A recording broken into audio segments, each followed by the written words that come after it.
मुळात म्हणजे जिथे आपण म्हणतो की शिक्षणाने माणूस माणूस होतो. पण आज खरंच तसं आहे का?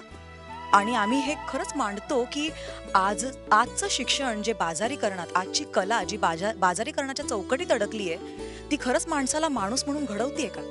आणि जर तसं आहे, तर मग बहिणाबाई कोण होत्या?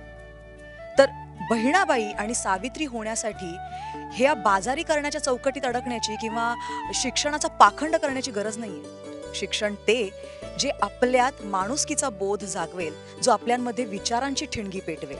आणि आम्ही या नाटकातून याच गॅपला, जिथे सावित्री म्हणते की मी शिक्षित झाले, मी माझं अस्तित्व घडवलं, तिथे बहिणाबाई म्हणतेय की मी अशिक्षित राहूनही स्त्री देहाच्या पलीकडे जगली.